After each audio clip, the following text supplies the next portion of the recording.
Hi, I'm Bob Moog, back at UG Studios, and with me today is Stephen Pasierb, who is the president of the Toy Industry Association. How are you today, sir? I'm good, I'm good. We are old friends. Stephen and I first met, I think I either called you before you started or it was your first or second week. Exactly, yeah, exactly, within minutes. Right, and how long have you now been there? It's going to be 5 years. Yeah, that's fantastic. Yeah. I really think during the time that you've been doing this, the toy industry has really changed and transformed a lot. Yeah. And I wanted to ask you how the toy industry compares to other organizations that you've run in terms of the pluses, the challenges. I don't want to say minuses, but the challenges. Sure. Because your background goes all the way back. I did a little research on you. You started out in graduate school and you were on radio and you were an announcer and you were on air and then you went into back in the good old days.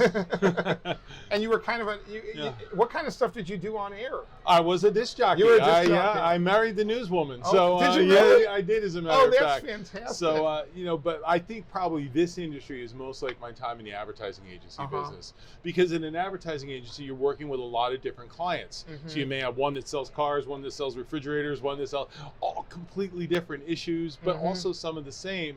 And that's what's unique about the Toy Association is we've got right now 1,115 members. Wow, that's a record, isn't it? Yeah, it is the all-time high, which means we have 1,115 opinions on how we should do business, which is the natural course of things. And you're right, you said it at the front end. This has been kind of a weird time in the world, and therefore a weird time for us. And it's exciting and it's fun, and I feel bad for the plumbing products people who have to come together and do a show like this. Yeah. Cool companies, interesting people.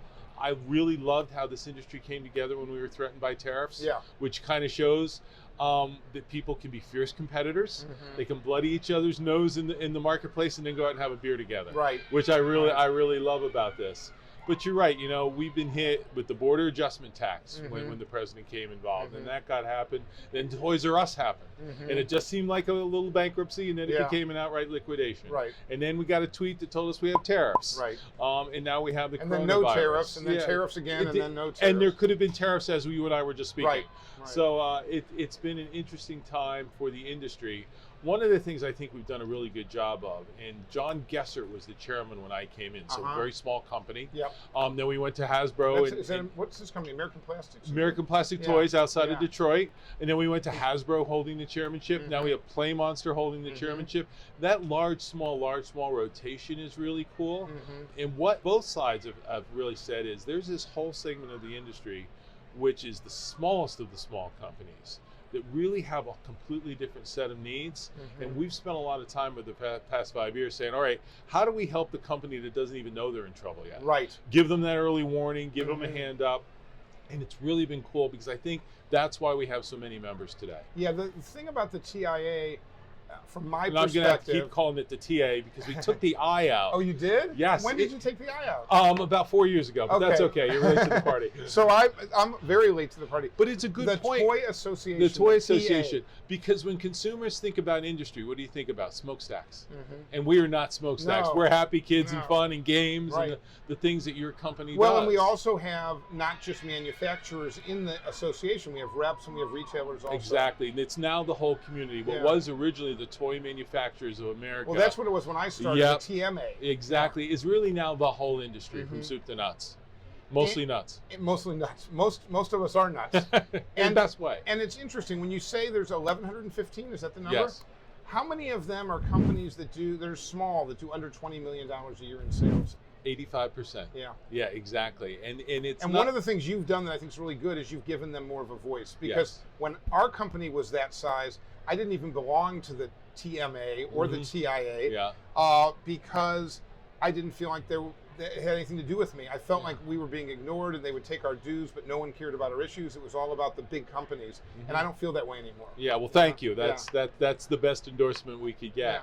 And again, the issues for everybody are different. Mid-sized companies have different issues. We just had our board meeting, and we were looking at the research from the smaller companies, and everybody had M&A on there. That was like, wait, is everybody in the M&A business? Right. And in one, people feel they need to bulk up, and they're also threatened by all the M&A that's going on at the upper level. Yeah. So everybody sees the elephant in a different way, and our job is to try to help them figure it out. Yeah, we've had our company for 35 years, and I've never seen a time when new companies and new products were coming to market at the level they are, and the innovation coming to market, and at the same time, big consolidation in the middle, and then sort of lack of leadership from the top. You may not agree with me, but we're not seeing, and I was talking to someone about this the other day, there was a time when the people who ran Hasbro and ran Mattel were household names that everybody knew, the way you would know Steve Jobs. And we don't have that kind of leadership right now, but we still have a really vibrant industry because the leadership is coming from the 85% that are smaller companies.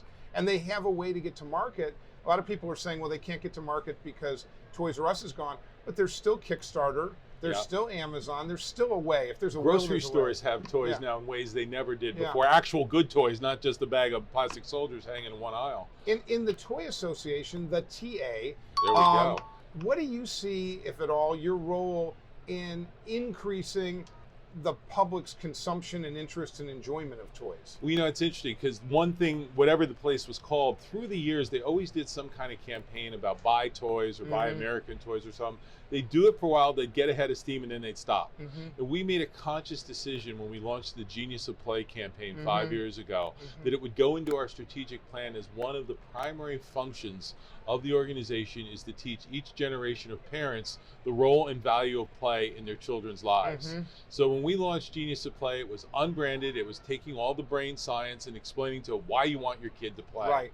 That has now, as the research has gone on over 5 years, actually shown that it changes people's intent to purchase.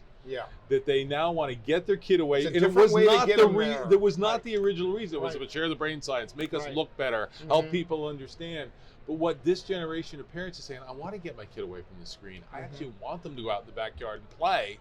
Toys are the way, games are the way I can get them to do that.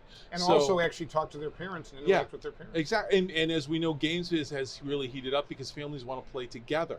Now, is the research available at all to the public, or is it only for members? Well, some of it's available on the geniusofplay.org, which is the consumer website for the Genius of Play. Geniusofplay.org is amazing. And there's, dozens of articles, if not hundreds. Dozens of articles, brain scientists kind of taking the research and explaining it in a way a family can actually use it. Any parent who's listening to this should go to geniusofplay.org because you will find something there that helps you in terms of raising your kids. Exactly, and that's what it's about. The kids that are into collectibles learn negotiation skills. They learn all those different things. That's the cool thing about this business, back to your original question, is you really get to touch a kid's life and carry him through that. Then there's all that business stuff that we do around it.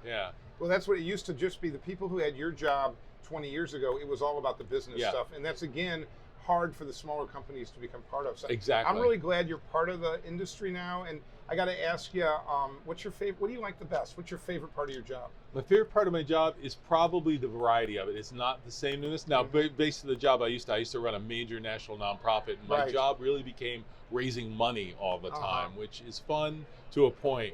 I like the diversity of it. That your company is fundamentally different than the next company that's fundamentally different than the next. That's stimulating. That's interesting. Finding one of the things we've done is really embrace the designer and inventor community. That's a new facet for us, really which is great. Really great.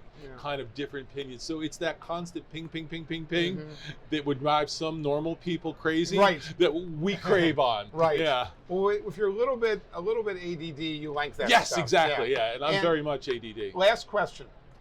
With your family or when you were a kid, what was your favorite game? So my favorite game, my sister would always play Trouble. She was into Stratego and Risk and stuff. It was a little bit, I was younger, so that was a little bit of a challenge. It's hard to win when you're the younger child. Exactly.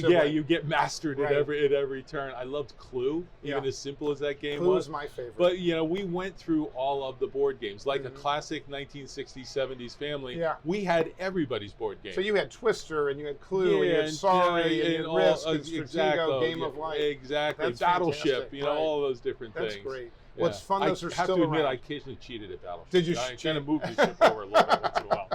Well, that's allowed. Thank you so much.